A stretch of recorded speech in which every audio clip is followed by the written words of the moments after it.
বিবাহের দিন গন্ধর্বরা গান ধরলেন, অপ্সরারা শুরু করলেন নৃত্য। বরযাত্রী হওয়ার জন্য দেবতা ও মুনি ঋষিরা হাজির হলেন কৈলাস শিখরে। যে বিবাহের আগুন আজও জ্বলছে। কে ছিল তারা? কিভাবেই বা হয়েছিল তাদের বিবাহ?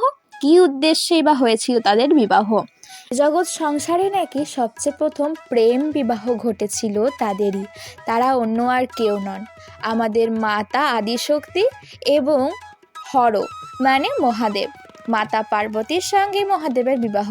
তাহলে আজকের ঘটনাটিও শুরু করা যাক। ভগবান শিবের ধ্যান ভঙ্গ হলে যে নিজের মঙ্গল হবে না, তা জেনেও ব্রহ্মার আদেশ পালনে বতী হলেন কামদেব। আম গাছের একটি ডালে উঠে বসলেন তিনি। পুষ্পধনু থেকে কামদেবের নিক্ষেপ করা পঞ্চবাণ বিঁধল শিবের হৃদয়ে। সমাধি ভগ্ন হলো শিবের। চোখ খুলে কামদেবকে দেখে ক্রুদ্ধ হলেন মহেশ্বর।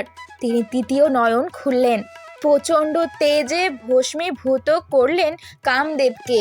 স্বামীর দুর্দশা দেখে কামদেব বা মদনের স্ত্রী রতি নানাভাবে শিবের কাছে মিনতি করলেন। তখন ভোলানাথ প্রসন্ন হয়ে কামদেবকে অনঙ্গ করে দিলেন।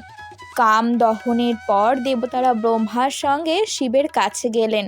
শিব প্রশ্ন করলেন, দেবগণ, আপনাদের কৈলাসে আগমনের কারণ কি?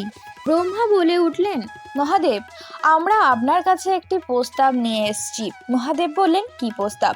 ব্রহ্মা তখন উত্তর দিলেন, আপনার এবং পার্বতীর বিবাহের প্রস্তাব।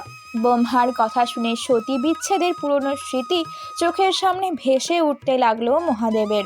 অবশেষে সতীর দেহচ্ছেদের পর ক্লান্ত ও শোকাচ্ছন্ন অবস্থায় বসে পড়লেন তিনি একটি বটবৃক্ষের নিচে। বিষ্ণু তাকে আলিঙ্গন করে উৎসাহ দিয়ে বললেন, মহাদেব, শান্ত হন, সতীকে আবারও আপনি ফিরে পাবেন। শিব ও সতী অবিচ্ছেদ্য। এই কথা শুনে অর্ধনির্মিত চোখ খুলে চাইলেন মহেশ্বর। দেখলেন সতী দেবী তার মধুর হাসিমাখা মুখ নিয়ে দাঁড়িয়ে আছেন সম্মুখে। শিবের সাথে সতীর বিচ্ছেদের পর সতী পরের জন্মে পর্বতরাজ হিমালয়ের ঘরে জন্মগ্রহণ করেন।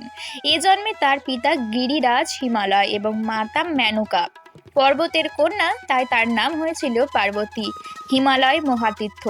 সেখান থেকে সকল দেবতা ঋষির আগমন ছিল অবারিত। ছোট থেকেই পার্বতী একটি দৈবিক আবহে বেড়ে উঠতে থাকেন। সকল দেবতার মহিমা স্তব শুনে বেড়ে ওঠা পার্বতীর মনে মহাযোগী শিবের প্রতি আলাদা ভক্তিভাব জন্মে যায়। এ ভক্তি বড় হওয়ার সাথে সাথে প্রেমে পরিণত হয়। পার্বতী সারাদিন শিবের চিন্তায় মগ্ন থাকা শুরু করে দেন। হিমালয়ের গিরিগাতেই মহাদেবের সমাধিতে লীন ছিলেন। একদিন তাদের ক্ষণিকের সাক্ষাৎ হয়। পার্বতী দেখলেন একজন ব্রাহ্মণ আসছে শিব নিন্দা করতে করতে। পার্বতী তখন বলে উঠলেন, শিব সকল দেবতার দেবতা, এই জন্যই তাকে দেবাদিদেব বলা হয়।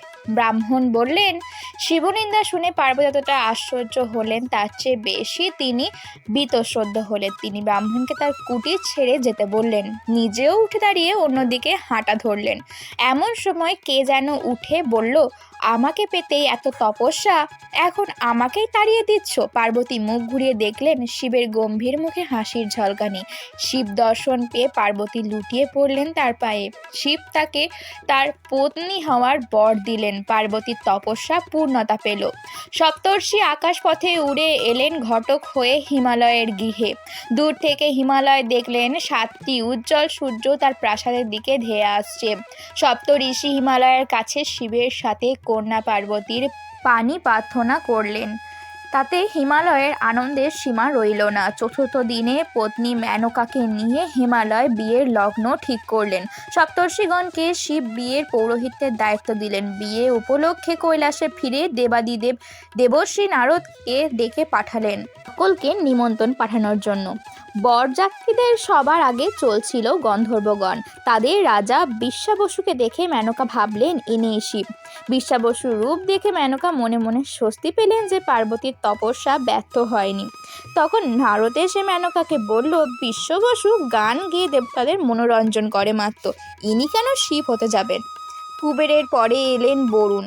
এরপরে এক এক করে ইন্দ্র, চন্দ্র, সূর্য, ব্রহ্মদেব প্রবেশ করলেন। এবার আসলো শিবের পালা। শিব নন্দীর ওপরে চড়ে তান্ত্রিক যোগী অঘরীদের সাথে নিয়ে দ্বার প্রান্তে আসতে সবাই হর্ষধ্বনি দিল।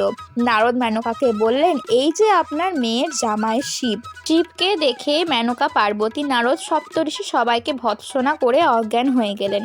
নারদ এই ঘটনাটি বুঝতে পেরে শিবের কাছে গিয়ে বললেন, অন্তত শাশুড়িকে খুশি করার জন্য হলেও মোহনীয় রূপে আবির্ভূত হন মহাদেব। নারদের কথায় সকলে আমোদিত হয়ে উঠলেন। শিব রুদ্ররূপ ছেড়ে সুন্দর কোমল রূপ ধারণ করলেন। এবার মেনকা খেয়াল করে দেখলেন যে সকলের মধ্যে শিবই সবচেয়ে সুন্দর। তিনি উঠে গিয়ে সবার কাছে ক্ষমা চাইলেন। মেনকার এই কাণ্ডে হাসির রোল পড়ে গেল। শুভ লগ্নে শিব পার্বতীর বিয়ে হয়ে গেল। বিষ্ণু পার্বতীর ভাই হয়ে তাকে শিবের হাতে তুলে দিলেন। ব্রহ্মা নিজে বিয়ের সকল আনুষ্ঠানিকতার তদারকি করলেন। বিয়ের সাক্ষী ছিলেন অগ্নিদেব। বরযাত্রী আত্মীয়গণ প্রচুর আহার আমোদ করলেন। এইভাবে ঘটে গেল এই বিশ্বজগতের প্রথম প্রেম বিবাহ, হর এবং পার্বতীর বিবাহ, যার আগুন এখনো জ্বলছে। রাধে রাধে।